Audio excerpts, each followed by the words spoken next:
Agora, tem uma pergunta aqui sobre a parafatologia. Na página 2, na 10ª linha, ela pergunta assim: além do EV, o verbetógrafo pode explanar sobre a técnica para heteroencapsulamento consciencial cosmoético, auto e heterodefensivo? Como posso fazer isso em situação emergencial? Eu vou comentar aqui uma coisa, depois você complementa, claro. Olha, eu só quero lembrar aqui, já ouvimos aqui o professor Valdo comentar inúmeras vezes, né, que essa questão do autoencapsulamento e do heteroencapsulamento é uma técnica bem avançada. Então, assim, não é qualquer pessoa que dá conta de fazer isso. Também, se a pessoa não domina a técnica, ela não vai querer fazer isso numa emergência, tá certo? Só lembrando aí. Enfim, eu não sei o que você quer comentar aí. Eu me refiro justamente a essa habilidade, né, que tem que ser desenvolvida para que nós possamos, em determinadas situações, promover o autoencapsulamento energético, e em determinadas situações temos que fazer o hétero para não só nos protegermos, mas também protegermos o outro, de que isso acontece muito nos nossos campos de SCP-2, né, quando temos a visita de consciências mais perturbadas, que é promovido o encapsulamento dessas consciências para que elas possam interagir de forma mais equilibrada ou até contidas mesmo na sua interação nesses campos. Uma vivência pessoal pela qual eu passei em Salvador foi a época que eu estava dentro de um ônibus, no coletivo, e entraram 2 pessoas para um assalto à mão armada dentro daquele ônibus. No momento, todos somos tomados de susto, né, mas eu me encapsulei, promovi meu autoencapsulamento naquele momento, instalei o EV e criei aquele campo de energia, a tal ponto de que eu mesmo, que ele queria dinheiro, né? Então eu tirei o dinheiro do bolso e fiquei com o dinheiro na mão. Ele recolheu de todos os passageiros, menos o meu. Ele passou batido por mim. Então isso foi uma experiência prática de como funciona esse autoencapsulamento. Interessante. E aí porque tem o heteroencapsulamento do amparador para uma consim, e tem o heteroencapsulamento que nós, consim, podemos fazer com outras, né? Então, tem essas 2 modalidades. Exato. Interessante, muito bom. É esse o aspecto. Aníbal, na fatologia, 5ª linha, você podia falar um pouco sobre a necessidade de reforma do sistema prisional ineficiente e com superlotação? Falar um pouco, detalhar mais, né? O que precisa, o que não. O que nós vemos é que, isso é senso comum, né, que todos os nossos presídios, todos os estados, eles sofrem de superlotação. Então, essa superlotação, ela não consegue oferecer a essas pessoas que estão cerceadas de sua liberdade para passarem por momentos de reflexão, de reeducação, de reorganização pessoal interna, né, íntima, de modo que elas possam sair mais equilibradas e voltarem ao convívio social.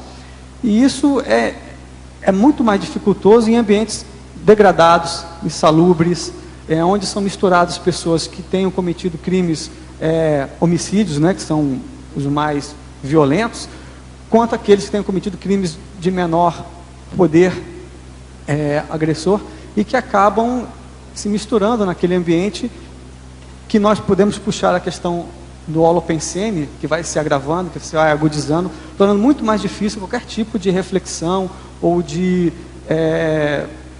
aspiração a tornar-se alguém melhor, porque dentro desses ambientes vale a lei da selva. Todo mundo busca uma sobrevivência, busca minimizar os impactos negativos daquela convivência. Então a tendência é se fechar ou se tornar mais agressivo para a autodefesa, né? Então, na verdade, você não consegue fazer com que as pessoas consigam transmutar o padrão que tinham, né? E mesmo pensar nas razões que a levaram a estar ali. Porque também eu vejo um problema mais que extrapola a questão do sistema prisional, que é o nosso sistema social. A concentração de riqueza e a forma como nós estamos organizados, que uma vez também excluiu essas pessoas do mercado de trabalho, da educação, que, ao meu ver, é um dos indutores para algumas pessoas a cometerem crimes, para buscarem a sobrevivência, para buscarem, de alguma forma, a inserção no mercado de consumo que nos estimula a estar sempre consumindo mais e mais, algumas pessoas são levadas por essas chamados a cometer crimes, para satisfação imediata de alguns prazeres. São reclusas, depois serão reconduzidas a esse mesmo ambiente hostil que uma vez as discriminou. Então, é um círculo vicioso bastante pernicioso, prejudicial a essa recuperação. Então, o sistema prisional, essa melhoria do sistema prisional, passa também por essas outras questões de como você dar realmente perspectivas melhores para que essas pessoas possam ser inseridas ao ambiente social de uma forma equilibrada, saudável. Né? Eu menciono no verbete algumas experiências de sucesso, que são através da conversão religiosa, né, que nós vemos também, que às vezes a pessoa chega altamente violenta, mas o processo religioso, ao nível evolutivo dela, promove algum reequilíbrio. Isso é uma experiência de sucesso. Outras, ao meu ver, seria... fala-se muito em sistema prisional laboral, em que eles tivessem atividades educativas. Isso funciona, mas teria que ser melhor trabalhado, para que realmente as pessoas, ao sair de lá, conseguissem empregos. Né? Existem algumas experiências em que empresas se vinculam ao governo estadual, no caso da Bahia, que eu tenho maior conhecimento, e que há essa transmissão, esse aproveitamento dessas pessoas. Mas também, ao meu ver, seria muito mais eficaz se transformasse no sistema prisional um sistema educacional, escolas mesmo, levar com mais ênfase a educação para dentro do sistema prisional, ocupar essas pessoas com leitura, com apreensão de novos conhecimentos que as fizessem refletir mesmo, né, para que pudessem superar essas dificuldades todas. Agora, só um comentário, essa questão do sistema prisional ser precário e o governo alegar que não tem verba, e num país que é recordista em carga tributária, quer dizer, o governo nunca tem dinheiro, mas tem dinheiro para distorções várias que a gente conhece e não tem para essa aplicação. Você talvez concorde, né? Então é isso, obrigado. Agora aqui também na fatologia, na penúltima linha, ele pede se você pode nos falar sobre a fraternidade na relação com os criminosos. Na página 2, tá? Isso não seria um eufemismo para TACOM?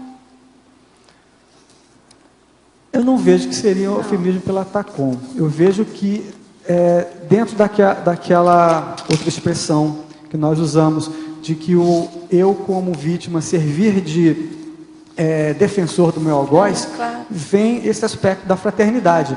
Nós passarmos a enxergar compreender a dificuldade do outro em ainda manifestar comportamentos agressivos, belicistas, que o levam a cometer um crime, e não acusá-lo, ou condená-lo, ou expor essa fragilidade de uma forma ou violenta ou não assistencial. A fraternidade aqui, eu busco a assistência. Como é que eu posso melhor ajudar outros se não tiver sensação de fraternidade? Eu penso que talvez isso esteja faltando no sistema presidial brasileiro. Não há a menor fraternidade com os presos. Eles são tratados da pior maneira possível e, evidentemente, que vão sair piores ainda, né? Eles sofrem de um isolamento mesmo, sem perspectiva de retorno. Não há, aquela, eu vejo assim, a sociedade tem dificuldade em lidar com essas pessoas, em lidar com esses elementos, que nós poderíamos até chamar o conceito de cons-réus, né? Aquelas consciências reurbanizadas, ressomadas. Há uma dificuldade dessas consciências, pelo seu nível evolutivo, de interação com a sociedade. E nós estamos aqui no movimento de fraternidade para acolhê-las e ajudar para que elas consigam superar essa condição. Então, se nós, ao elas ressomarem, nós a isolarmos do convívio social, mantendo-as vamos dizer assim, numa filial da baratrosfera no intrafísico, que é um sistema prisional desse, nós não estamos contribuindo em nada no processo de melhoria dessas consciências. Nós estamos virando as costas para essa assistência.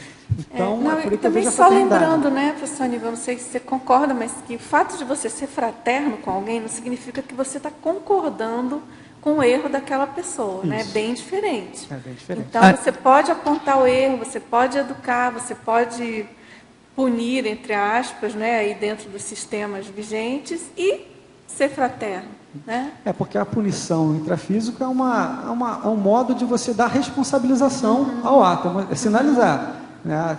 Talvez, assim, não sei se seria feliz na associação, mas é tal como uma criança. Se ela comete alguma coisa que